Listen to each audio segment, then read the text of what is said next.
എൻ്റെ പ്രധാന അധ്യാപകനായിരുന്ന ഒരു അധ്യാപകനായിരുന്നു.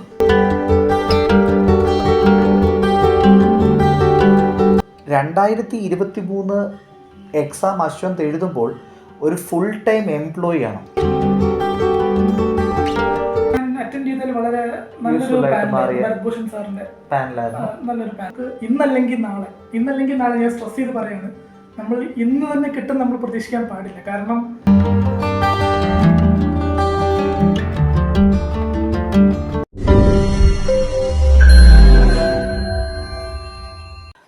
ഹലോ എവരിവൺ, എല്ലാവർക്കും IAS ഹബിൻ്റെ സക്സസ് സ്റ്റോറീസിൻ്റെ മറ്റൊരു എപ്പിസോഡിലേക്ക് സ്വാഗതം. ഇന്ന് ഭയങ്കര സന്തോഷം നൽകുന്ന ഒരു സെഷനാണ്.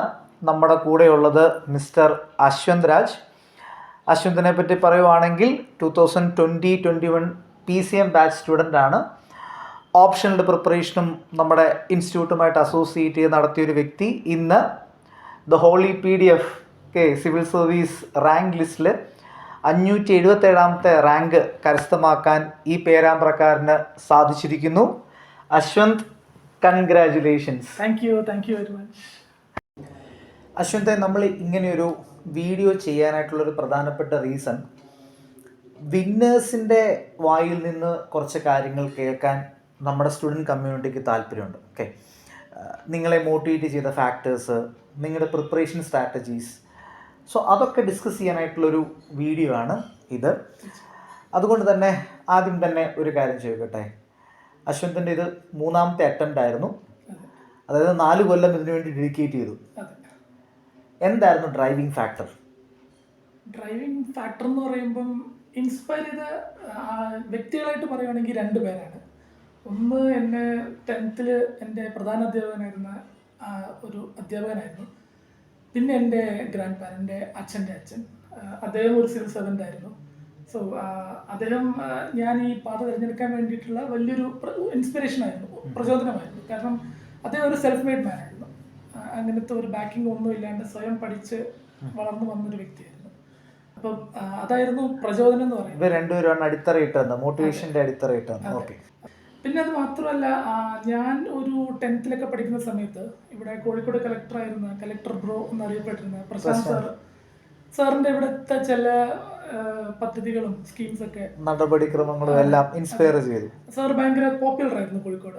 കളക്ടർ ബ്രോ എന്ന ആ ഒരു ട്രെൻഡിങ് ആയിട്ടുള്ള ഒരു സമയത്തായിരുന്നു. അപ്പം അദ്ദേഹവും വലിയൊരു ഫാക്ടറാണെന്ന് പറയാൻ പറ്റും. പിന്നെ അശ്വന്തിൻ്റെ ഒരു ജേണി നോക്കുമ്പോൾ അതിൽ ശരിക്കും പറഞ്ഞാൽ ആൾക്കാർ ഭയങ്കരമായിട്ട് ഇൻസ്പയർ ചെയ്യേണ്ട ഒരു ഫാക്ടറുണ്ട്. കാരണം 2023 എക്സാം അശ്വന്ത് എഴുതുമ്പോൾ ഒരു ഫുൾ ടൈം എംപ്ലോയി ആണ്.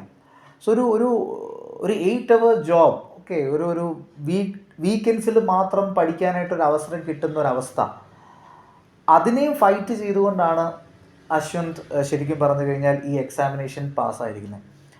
അപ്പം ജോലി ചെയ്തുകൊണ്ടും ആൾക്കാർക്ക് ഇത് ക്ലിയർ ചെയ്യാനായിട്ട് പറ്റും. പക്ഷെ അതിലെ ഒരു ചോദ്യം എന്ന് പറഞ്ഞാൽ നമ്മുടെ ടൈം മാനേജ്മെൻ്റ് ആയിരിക്കും. അതൊന്ന് അറിഞ്ഞാൽ കൊള്ളാവുന്നുണ്ട്. അശ്വന്ത് എങ്ങനെയാണ് ഒരു ജോബ് ചെയ്തുകൊണ്ട് ഇത് ക്ലിയർ ചെയ്തത്? തീർച്ചയായും സാർ, ജോലി ചെയ്തുകൊണ്ട് തന്നെ ഒരാൾക്ക് ക്ലിയർ ചെയ്യാൻ പറ്റും എന്നുള്ളൊരു വിശ്വാസം എനിക്കുണ്ട്. പിന്നെ മാത്രമല്ല, ഞാൻ ഇടയ്ക്കൊരു സമയത്ത് ജോലി റിസൈൻ ചെയ്തിട്ടുണ്ടായിരുന്നു. ആദ്യം ഇൻഫോസിസിലായിരുന്നു. അവിടെ നിന്ന് ഒരു 3 വർഷത്തോളം ജോലി ചെയ്തതിന് ശേഷമാണ് ഞാൻ ഈ എക്സാം പ്രിപ്പറേഷന് വേണ്ടിയിട്ട് 2020 ഇറങ്ങിത്തിരിക്കുന്നത് 21 ജാനുവരിയിൽ. അപ്പോൾ ആ ഒരു 2 വർഷം അത്യാവശ്യം നല്ലൊരു ബേസ് ഉണ്ടാക്കിയെടുക്കാൻ എനിക്ക് സാധിച്ചു എന്നാണ് ഞാൻ വിശ്വസിക്കുന്നത്. അപ്പം നമുക്ക് നമ്മുടെ ഒരു പ്രിപ്പറേഷന് വേണ്ടിയിട്ട് ആദ്യം നമ്മളൊരു അടിത്തറ ഉണ്ടാക്കിയെടുത്താൽ ബാക്കി നമുക്ക് ടൈം മാനേജ് ചെയ്യാൻ പറ്റുമെന്നാണ് എൻ്റെ വിശ്വാസം. അപ്പോൾ അതാണ് ഏറ്റവും ഇമ്പോർട്ടൻ്റ് ആയിട്ടുള്ള ഫാക്ടർ എന്ന് ഞാൻ വിചാരിക്കുന്നു. അത് കൂടാതെ പിന്നെ നമുക്ക് ടൈം മാനേജ്മെൻറ്റ് എന്ന് പറയുമ്പം ഇപ്പം ഓരോ വ്യക്തികളുടെയും അവരുടെ ജോലിയുടെ ഇതൊക്കെ ബന്ധപ്പെട്ടിരിക്കും. അപ്പം നമുക്ക് ഇടയ്ക്ക് കിട്ടുന്ന സമയം, ഇപ്പം എനിക്ക് അനുഗ്രഹമായി വന്നത്, എനിക്ക് ഹൈബ്രിഡ് ആയിരുന്നു. 3 ദിവസം ഓഫീസിൽ പോകണം, 2 ദിവസം വർക്ക് ഫ്രം ഹോം. അപ്പോൾ ആ 2 ദിവസവും എനിക്ക് എൻ്റെതായ കുറച്ച് കാര്യങ്ങൾ, ഇപ്പോൾ പത്രം വായനയാണെങ്കിലും അതൊക്കെ ജോലിക്ക് ഇടയ്ക്കും ചെറിയ ബ്രേക്കൊക്കെ കിട്ടുമ്പോൾ ചെയ്യാൻ പറ്റുന്നൊരു സാഹചര്യം ഉണ്ടായിരുന്നു. ഇത് ഭയങ്കര ഒരു ഇമ്പോർട്ടൻ്റ് ആണെന്ന് തോന്നുന്നു അശ്വന്ത്. കാരണം UPSC കമ്മ്യൂണിറ്റിൻ്റെ പ്രത്യേകത, ഒരു 3-4 വർഷം അവർ ഇതിനു വേണ്ടി ഡെഡിക്കേറ്റ് ചെയ്ത് നിൽക്കുന്നു എന്നുള്ളതാണ്. സോ ആദ്യത്തെ ഒരു 2 വർഷം നല്ലൊരു ബേസ് അല്ലേ, ആ PCM ബാച്ചിൽ തന്നെ നല്ലൊരു ബേസ് ഉണ്ടാക്കി ഇട്ട് കഴിഞ്ഞാൽ ഇത് ഒരു പ്ലാൻ ബി ആക്കി വെച്ച് നമുക്കൊരു ജോലീൻ്റെ ഒപ്പം കൂടി ഇത് ചെയ്യാൻ സാധിക്കുന്ന ഒന്നാണ് ശരിക്കും അശ്വന്തിൻ്റെ എക്സ്പീരിയൻസിൽ നിന്ന് നമുക്ക് മനസ്സിലാക്കാൻ സാധിക്കുന്നത്. പിന്നെ അശ്വന്തിൻ്റെ പ്രിലിംസ്, മെയിൻസ് ഈ സ്ട്രാറ്റജീസും കൂടിയൊക്കെ ഒന്ന് ഷെയർ ചെയ്താൽ കൊള്ളായിരുന്നു. കാരണം അത് ഭയങ്കര ഇമ്പോർട്ടൻ്റ് ആണ്. കാരണം നിങ്ങളുടെ സ്ട്രാറ്റജീസ് വർക്കൗട്ട് ആയതുകൊണ്ടാണ് നിങ്ങളൊരു വിന്നറായിട്ട് വരുന്നത്. സോ വിന്നേഴ്സിൻ്റെ സ്ട്രാറ്റജീസാണ് ആൾക്കാർ അഡോപ്റ്റ് ചെയ്യേണ്ടതെന്ന് ഞാൻ സിൻസിയറായിട്ട് വിശ്വസിക്കുന്നു. സോ എന്തായിരുന്നു താങ്കളുടെ പ്രിലിംസ് എക്സാമിനേഷൻ്റെ സ്ട്രാറ്റജി, മെയിൻ എക്സാമിനേഷൻ്റെ സ്ട്രാറ്റജി? അത് നമ്മുടെ സ്റ്റുഡൻസിന് വേണ്ടിയിട്ടൊന്ന് ഷെയർ ചെയ്യാൻ പറ്റും? സ്ട്രാറ്റജി സാറ് പറഞ്ഞ പോലെ തന്നെ എൻ്റെ സ്ട്രാറ്റജി മറ്റൊരാൾക്ക് വർക്ക് ആവണമെന്നില്ല. പക്ഷേ ഇതുകൊണ്ട് മോറോർലെസ് എല്ലാവർക്കും ഏകദേശം ഒരു ബേസ് ആയിരിക്കും, ബേസിക് ആയിട്ടൊരു കാര്യമുണ്ട്. അപ്പം എൻ്റെ സ്ട്രാറ്റജി എന്ന് പറയുമ്പം നമുക്ക് ആദ്യം ഒരു ലിസ്റ്റ് ഓഫ് സ്റ്റാൻഡേർഡ് ബുക്സ് ഉണ്ടല്ലോ, അത് വായിക്കുക. പിന്നെ നമ്മൾ കറണ്ട് അഫയേഴ്സ് ഫോളോ ചെയ്യുക, മാക്സിമം ടെസ്റ്റുകൾ എടുക്കുക. എന്ന് വെച്ചാൽ എൻ്റെ ഒരു അനുഭവത്തിൽ ഞാൻ പറയുകയാണെങ്കിൽ നമ്മൾ എത്ര വായിച്ചാലും ടെസ്റ്റ് എടുക്കുമ്പോഴായിരിക്കും പുതിയ പുതിയ കാര്യങ്ങൾ നമുക്ക് കിട്ടുന്നത്. അത് തന്നെയാണ് എക്സാമിനും കൂടുതൽ. നല്ലൊരു ടെസ്റ്റ് സീരീസ് എന്ന് പറയുമ്പോൾ കുറഞ്ഞത് ഒരു 3 മണിക്കൂർ വർക്കൗട്ട് ചെയ്യാനായിട്ട് തന്നെ കാണുകയും ചെയ്തു. നമ്മൾ എൻ്റെ അനുഭവം, എൻ്റെ എക്സ്പീരിയൻസ് വെച്ചാൽ ഞാൻ പരീക്ഷയുടെ 2 മാസം മുമ്പേ ടെസ്റ്റ് എടുത്ത് തുടങ്ങി. ആ ഒരു 2 മാസം 75-80% ടൈം ടെസ്റ്റിനാണ് ഞാൻ. പ്രിലിംസിന്റെ അവസാനത്തെ 2 മാസം ഡിവോട്ടിംഗ് ആയിരുന്നു. ആൻഡ് മെയിൻസിലേക്ക് വന്നപ്പോൾ എങ്ങനെയായിരുന്നു? ഒരു ആൻസർ റൈറ്റിംഗ് ഒക്കെ എന്ന് തൊട്ടേ സ്റ്റാർട്ട് ചെയ്തു? PCM ടൈം തന്നെ സ്റ്റാർട്ട് ചെയ്തൊരു വ്യക്തി ആണോ? PCM ടൈം തൊട്ടേ ചെറുതായിട്ടുണ്ടായിരുന്നു. ആ ഒരു ഫുൾ സ്കെയിൽ അല്ലെങ്കിൽ ഫുൾ സ്ട്രീം ആയിട്ട് വന്നത് പ്രിലിംസ് ക്വാളിഫൈ ചെയ്തതിന് ശേഷമാണ്. പ്രിലിംസ് ക്വാളിഫൈ ചെയ്തതിന് ശേഷമാണ്. ആൻഡ് അശ്വന്തിനോട് എനിക്ക് ഒരു കാര്യം പ്രത്യേകിച്ചൊന്ന് എടുത്ത് പറയാനായിട്ടുണ്ട്. ഐ മീൻ എനിക്കതും ഭയങ്കര ഇൻട്രസ്റ്റിംഗ് ആയിട്ട് തോന്നി. 2022 എക്സാം, മെയിൻ എക്സാം അശ്വന്തിന് 1 മാർക്കിനാണ് പോകുന്നത് അല്ലേ? പല ആൾക്കാരും ഡിസ്ഹാർട്ടൻഡ് ആയിട്ട് പോകുന്ന നിമിഷങ്ങളാണ് ഈ 1 മാർക്കിനൊക്കെ നമ്മൾ ക്ലിയർ ചെയ്യാണ്ടിരിക്കുക എന്നുള്ളത്. സോ ഇത് ഞാൻ എടുത്ത് ചോദിക്കാനായിട്ടുള്ള കാരണം, ഇപ്പം നമ്മുടെ മുന്നിൽ വരുന്ന സ്റ്റുഡൻസിന് ശരിക്കും ഫെയിലിയേഴ്സിനെ പ്രോപ്പറായിട്ട് അവർക്ക് അഭിമുഖീകരിക്കാൻ സാധിക്കുന്നേയില്ല. ഒരു തോൽവിയിലും കുറേ കാര്യങ്ങൾ പഠിക്കാനായിട്ടുണ്ട്. അല്ലെങ്കിൽ ഇത് വെറും ഒരു പ്രോസസ്സാണ് നമ്മൾ എൻജോയ് ചെയ്യേണ്ടത്, അല്ലാതെ ഇവിടം കൊണ്ടൊന്നും അവസാനിക്കുന്നില്ല. ആ ഒരു മൊമെൻറ്റ്സിനെ എങ്ങനെയാണ് ഓവർകം ചെയ്തത്? 1 മാർക്കിന് മെയിൻസ് പോയപ്പോൾ ആ മൊമെൻറ്റ്സിനെ എങ്ങനെയാണ് ഓവർകം ചെയ്തത് ഇമോഷണലി? അന്ന് മെയിൻസിൻ്റെ റിസൾട്ട് വന്നപ്പോൾ സ്വാഭാവികമായും നിരാശ ഉണ്ടായിരുന്നു. ഓഫ്കോഴ്സ് നമ്മൾ 1 മാർക്ക് എന്ന് പറയുമ്പോൾ നമുക്ക് നിരാശ ഉണ്ടാവും. പക്ഷെ അന്ന് കുറച്ചുകൂടെ കഴിഞ്ഞപ്പോൾ ഞാൻ ആലോചിച്ചത്, ഞാൻ അത്ര അടുത്തെത്തിയല്ലോ എന്നാണ് ആലോചിച്ചത്. 1 മാർക്കിന് പോയെങ്കിൽ അത്രയും ഞാൻ അടുത്തെത്തി. അപ്പോൾ ഒരു പുഷും കൂടെ ഉണ്ടെങ്കിൽ ചിലപ്പം എനിക്ക് പറ്റിയേക്കാന്നുള്ളൊരു ചിന്ത ഉണ്ടായിരുന്നു. അപ്പം നെക്സ്റ്റ് ഡേ തൊട്ട് ഞാൻ വീണ്ടും പ്രിപ്പറേഷൻ സ്റ്റാർട്ട് ചെയ്യുകയാണ് ചെയ്തത്. ഉടനെ തന്നെ വീണ്ടും അത്യധികം ഉഷാറോടുകൂടി, വീണ്ടും വാശിയോടുകൂടി തന്നെ. യെസ്, ആ ഒരു വാശി അവരല്ലേ, ആ ഒരു സ്പിരിറ്റ് ശരിക്കും പറഞ്ഞാൽ ഭയങ്കര ഇമ്പോർട്ടൻ്റ് ആണ്. 3ാമത്തെ അറ്റംപ്റ്റിലാണ് ഇത് ക്ലിയർ ചെയ്യുന്നത്. അതായത് 4 വർഷം ഏറ്റവും കുറഞ്ഞത് ഈ പ്രിപ്പറേഷൻ എന്ന് പറഞ്ഞൊരു ജീവിതത്തിൻ്റെ മാറ്റി വെച്ചു. ആൻഡ് ഈ ഒരു ടൈമിൽ ഫാമിലിയുടെ സപ്പോർട്ട് എത്രത്തോളം ക്രൂഷ്യലായിരുന്നു? ഫാമിലിയുടെ സപ്പോർട്ട് എന്ന് പറയുമ്പം ഞാനത് ഏറ്റവും കൂടുതൽ എടുത്തു കാണിക്കേണ്ട ഒരു ഫാക്ടറാണ്. കാരണം ഞാനിത് പ്രിപ്പറേഷൻ തുടങ്ങിയ സമയം തൊട്ട്, ഈവൻ പ്രിപ്പറേഷന് മുമ്പേ, ഇപ്പം എൻ്റെ അച്ഛനാണെങ്കിൽ തന്നെ, ഞാൻ കോഴ്സ് കഴിഞ്ഞപ്പം എനിക്ക് ജോബ് സെറ്റായിട്ട് ഞാനത് ജോയിൻ ചെയ്യാനുള്ള പ്ലാനിലായിരുന്നു. പക്ഷേ അപ്പോഴും അച്ഛൻ പറയുന്നുണ്ടായിരുന്നു ഇൻഫോസിസിലെ നമുക്കിപ്പോഴേ, കാരണം അദ്ദേഹത്തിന് അത്ര ആഗ്രഹം ഉണ്ടായിരുന്നു. മാത്രമല്ല എൻ്റെ അപ്പൂപ്പൻ എങ്ങനെ പറഞ്ഞതുകൊണ്ടും അതൊരു ഫാക്ടറായിരുന്നു. പക്ഷെ ഞാൻ പിന്നെ അന്നൊരു പ്ലേസ്മെൻ്റ് ആയി. അപ്പം പിന്നെ ഞാനൊരു അഡ്മിനിസ്ട്രേറ്റീവ് മേഖലയിലേക്ക് പോകാൻ ആഗ്രഹിക്കുന്ന ഒരാളാണ്. അപ്പോൾ ഒരു ഓർഗനൈസേഷനിൽ കയറി അവിടെ എങ്ങനെ രീതി വർക്ക് ചെയ്യുന്നു, അപ്പോൾ അതെനിക്ക് എക്സ്പീരിയൻസ് ചെയ്യണമെന്നുണ്ടായിരുന്നു. പിന്നെ ഞാൻ പഠിച്ച മേഖലയിൽ തന്നെ ഒരു ജോലി കിട്ടിയപ്പോൾ അങ്ങനെയും ഉണ്ടായിരുന്നു. പിന്നെ അന്ന് തൊട്ട് ഇന്ന് ഈ സമയം വരെ ഇവരായിരുന്നു എൻ്റെ ഏറ്റവും വലിയ സപ്പോർട്ട് സിസ്റ്റം. ഇപ്പോൾ അതിൽ തന്നെ എൻ്റെ വൈഫിൻ്റെ കാര്യം എടുത്തു പറയണം. ഞങ്ങൾ ഒരു 6 വർഷമായിട്ട് അറിയുന്ന ആൾക്കാർ. പുള്ളിക്കാരിയുടെ അമ്മയും മറ്റു പ്രഷറൊക്കെ ഉണ്ടായിട്ടും ഇത്രയും എനിക്ക് വേണ്ടി സപ്പോർട്ട് വെയിറ്റ് ചെയ്യാനും സപ്പോർട്ട് ചെയ്യാനും എന്നും അവരുണ്ടായിരുന്നു. അപ്പം ഇത് എന്നേക്കാളും ഉപരി അവരുടെയും കൂടെ ഒരു വിജയം നമുക്ക് പറയാൻ പറ്റും. വളരെ സന്തോഷം അത് കേട്ടതിൽ. അശ്വന്തിൻ്റെ മറ്റൊരു പ്രത്യേകത എന്ന് പറഞ്ഞു കഴിഞ്ഞാൽ 2020 സമയത്ത് PCM എന്ന് പറയുമ്പോൾ നമുക്ക് കൊറോണ ലോക്ക്ഡൗൺ അങ്ങനത്തെ കാര്യങ്ങൾ കംപ്ലീറ്റ്ലി ഓൺലൈനായിട്ട് ബാച്ച് പോയ ഒരു കാലഘട്ടമാണ്. പല ആൾക്കാർക്കും ഓൺലൈൻ എഫക്റ്റീവ് അല്ല എന്ന് വിശ്വസിക്കുന്ന ആൾക്കാരാണ്. പക്ഷേ അതിനെയും തരണം ചെയ്തൊരു വ്യക്തിയായിരുന്നു. ഓൺലൈനായിട്ടും കംപ്ലീറ്റ്ലി മാറിയത് കൊണ്ട് എന്തെങ്കിലും ബുദ്ധിമുട്ടുകളൊക്കെ ഫേസ് ചെയ്തിരുന്നോ? തീർച്ചയായും. കാരണം നമ്മൾ അതുവരെ ശീലിക്കാത്തൊരു മെത്തഡോളജി ആയിരുന്നു. പക്ഷേ ഞാൻ വിശ്വസിക്കുന്നത് എന്തൊക്കെ പ്രശ്നം ഉണ്ടായാലും മനുഷ്യൻ തരണം ചെയ്യാൻ വഴികൾ കണ്ടെത്തും എന്നുള്ളൊരു വിശ്വാസമുള്ള ആളാണ് ഞാൻ. ഇതിനു മുമ്പ് തന്നെ ഇപ്പോൾ കൊറോണ കഴിഞ്ഞിട്ട് നമ്മൾ അത് ജീവിക്കുന്നുണ്ട്.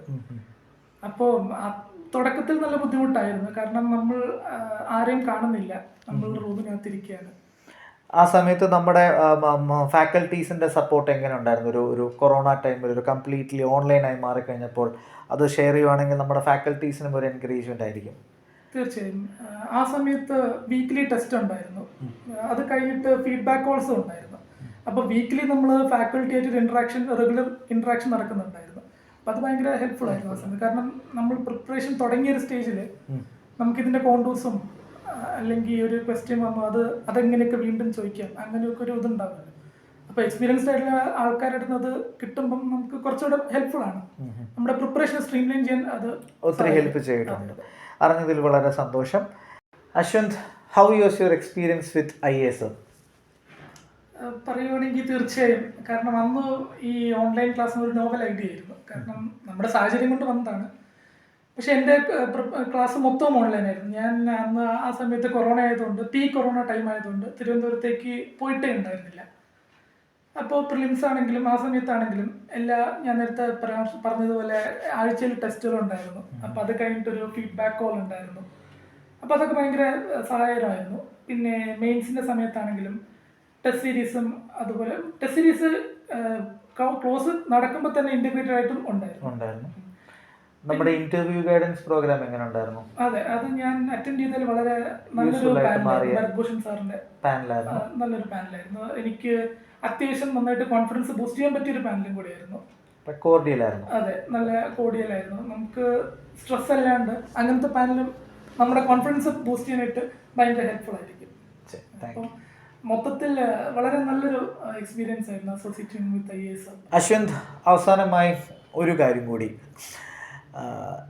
ഇപ്പോൾ ഈ എക്സാമിനേഷന് പല തടസ്സങ്ങൾ നേരിട്ടിട്ടും ശക്തമായി നേരിടാൻ തന്നെ തീരുമാനിക്കുന്ന സ്റ്റുഡൻസിന്, നമ്മുടെ IAS സബിലെ ഫാമിലിയിലെ പെടുന്ന സ്റ്റുഡൻസ് ആയിക്കോട്ടെ, ജനറൽ UPSC ക്രൗഡ് ആയിക്കോട്ടെ, അവരോട് അശ്വന്തിന് എന്താണ് പറയാനുള്ളത്? നമ്മൾ ഒരാഗ്രഹം, നമുക്കൊരു പാഷൻ ഉള്ളതുകൊണ്ടായിരിക്കുമല്ലോ നമ്മൾ ഇതിനു വേണ്ടി ശ്രമിക്കുന്നത്. അപ്പോൾ ആ പാഷൻ കെട്ടുപോകാതെ ശ്രദ്ധിക്കുക, മാക്സിമം നമ്മുടെ എഫേർട്ട് ഇടുക. അങ്ങനെ നമ്മൾ ഇട്ട് കഴിയുമ്പം സ്വാഭാവികമായിട്ടും നമുക്ക് ഇന്നല്ലെങ്കിൽ നാളെ ഞാൻ സ്ട്രെസ് ചെയ്ത് പറയാണ്, നമ്മൾ ഇന്ന് തന്നെ കിട്ടും നമ്മൾ പ്രതീക്ഷിക്കാൻ പാടില്ല. കാരണം നമുക്കറിയാം 1% താഴെ മാത്രമാണ് വിജയശതമാനം. അപ്പം നമ്മൾ ഇന്ന് എന്നൊരിത് വെക്കരുത്. ഇന്നല്ലെങ്കിൽ നാളെ തീർച്ചയായും നമുക്കത് നമ്മളിടുന്ന എഫേർട്ട് നമുക്ക് ബലം കിട്ടുന്നതായിരിക്കും. അപ്പോൾ ഈ വർഷം പ്രിലിംസ് എഴുതുന്ന എല്ലാവർക്കും എൻ്റെ എല്ലാവിധ ആശംസകളും. നന്നായിട്ട് പഠിക്കുക, ഒരു ടെൻഷനും അടിക്കേണ്ട. നമ്മൾ സ്ട്രോങ് ആയിട്ട് നമ്മളെ എഴുതുക, ബാക്കി അന്നത്തെ ഒരു ദിവസം പോലെ. യെസ്, എല്ലാവർക്കും നമ്മുടെ ഈ ഒരു ചെറിയ ഇൻ്റർവ്യൂ മോട്ടിവേഷനായിട്ട് മാറട്ടെ എന്ന് ആത്മാർത്ഥമായിട്ട് ആഗ്രഹിക്കുന്നു. ഇത് കേട്ടുകൊണ്ടിരിക്കുന്ന പേരൻസ് ആണെങ്കിലും അശ്വന്തിൻ്റെ ആ ഒരു എക്സ്പീരിയൻസിൽ നിന്ന് കുട്ടികൾക്ക് വേണ്ട ഒരു 3 വർഷം അല്ലെങ്കിൽ 4 വർഷം വേണ്ട ഒരു സപ്പോർട്ട് സിസ്റ്റം ഒരുക്കുന്നതിൻ്റെ ഇമ്പോർട്ടൻസ് നിങ്ങളും മനസ്സിലാക്കാം. എന്ത് പ്രതിസന്ധികളെയും ഓവർകം ചെയ്ത് ഒരു പാഷൻ ഉണ്ടെങ്കിൽ നമുക്ക് ക്ലിയർ ചെയ്യാൻ പറ്റുന്ന എക്സാമിനേഷൻ മാത്രമാണ് UPSC എന്ന് അശ്വന്തിനെ പോലെ മലയാളി വിദ്യാർത്ഥികൾ വീണ്ടും തെളിയിച്ചുകൊണ്ടിരിക്കുന്നു. കൂടുതൽ ആൾക്കാർക്ക് ഇത് പ്രചോദനമായി മാറട്ടെ, ഇൻ്റർവ്യൂ പ്രചോദനമായി മാറട്ടെ എന്ന് ആശംസിക്കുന്നു. അശ്വന്തിന് ഒരിക്കൽ കൂടി congratulation. Will be in touch. അങ്ങനെ IAS സബ് ഫാമിലിയിലെ മെമ്പറായാൽ നമുക്ക് ഇടാൻ പറ്റില്ല. Okay, will be in touch. തീർച്ചയായും.